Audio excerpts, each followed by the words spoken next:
Good morning. My name's Jonathon Steinsultz. For those that don't know me, I've been here in Marion, and I'm going to give my testimony and my miracle, what God done for me. But on June 8, 2007, my life was changed forever. My kids are fifth generation apostolic, so I was raised in the truth. I understand the mercies of God and the goodness of God, but just like anything, you know, I look and try to make my own way. So I started college. I moved back, and my wife had got in church, and she tells me today, she's like, I could count at least 17 miracles God had done for us as we lived life. But, you know, you hear about God, but there's something, your parents and the way they believe, and your grandparents, the way they believe, that's not going to keep you. That's not going to save you. You have to make it real to yourself, and I struggled with that. I struggled with that even when I was a young man of God being real to me. I'd seen miracles. I'd seen them perform, but, you know, it loses its luster. You kind of forget about it as life takes its toll, as those hard things go on in your life and the bad things happen and the difficult things come, Brother Tristan. We kind of forget that, but great, God's always there. His mercy endures forever. But again, my life was changed, and I had seen and tried to make sense of it. We were coming home from church, and the car, my wife forgot to put gas in it. And we were going to a little church in Lick Creek, and there wasn't a whole lot of gas station right where the interstate come together. I'm at about 10 o'clock pushing the car across 4 lanes of the interstate, which is not something you want to do. And I got over to the shoulder, and of course I immediately go to my default, which is angry. Why couldn't you put gas in it? It's got a gauge in it, and you know. But Cassie, she didn't look negatively. She began to pray. And as I'm pushing the car, I jump in it within neutral.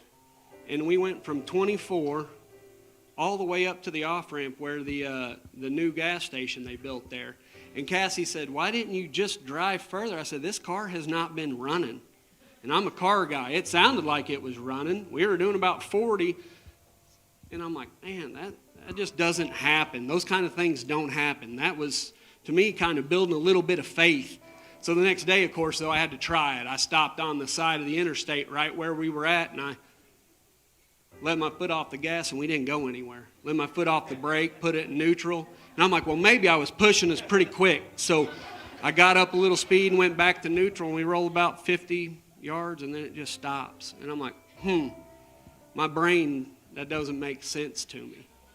We were a young married couple, and things were good. We were in church, and my wife come home, and she's like, all the bills are paid and blessings are there. And I said, yeah, that's great, but I don't have enough gas. And we have $2.94, 97 cents in our bank account. I don't have to get gas. I was driving to Indiana to work.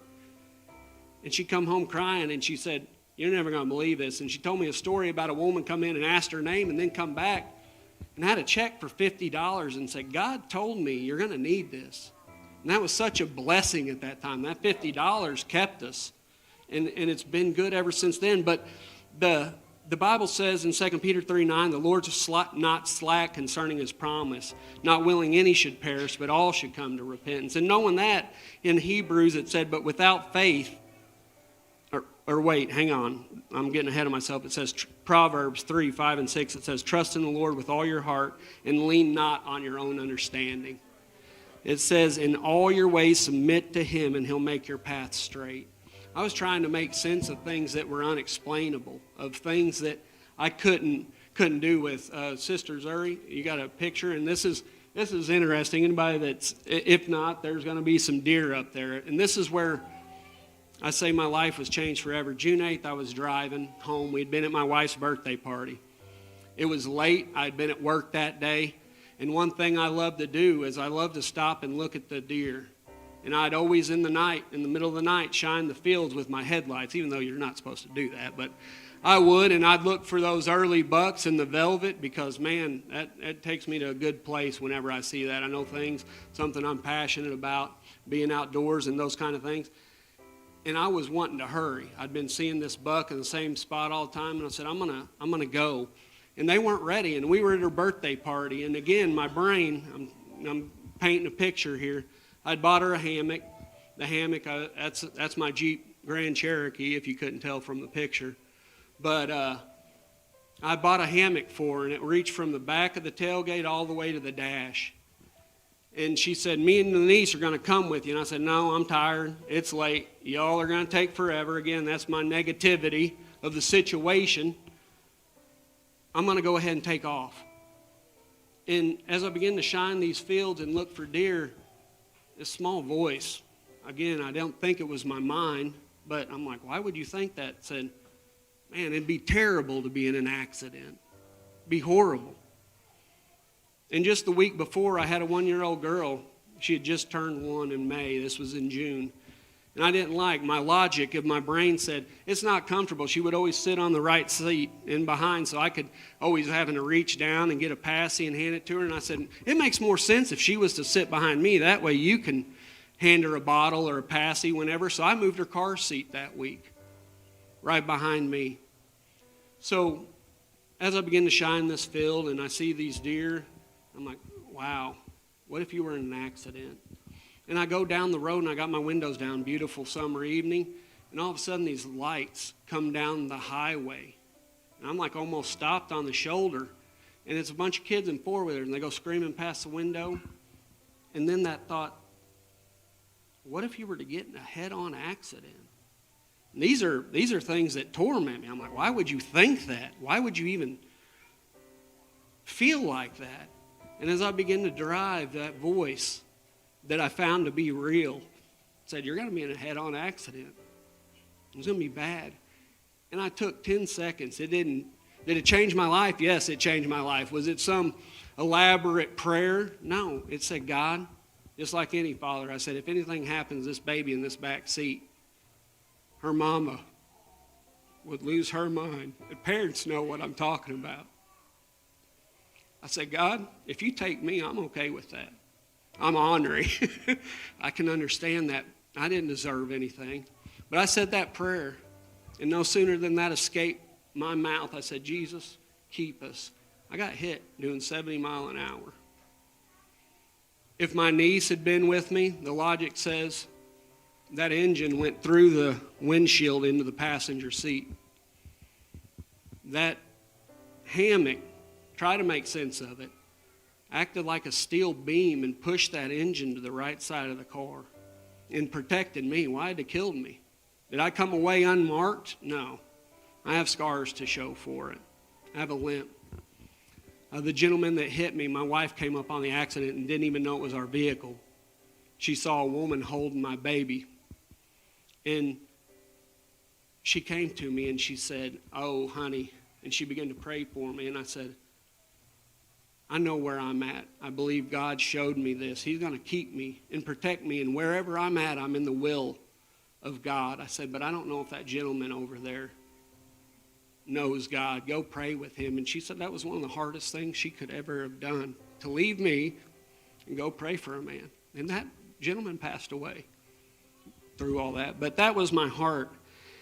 In the Hebrews it says, but without faith it's impossible to please him. For he that cometh to God must believe that he is, and that he is a rewarder of him that diligently seek him. I'm standing up and I'm speaking in faith.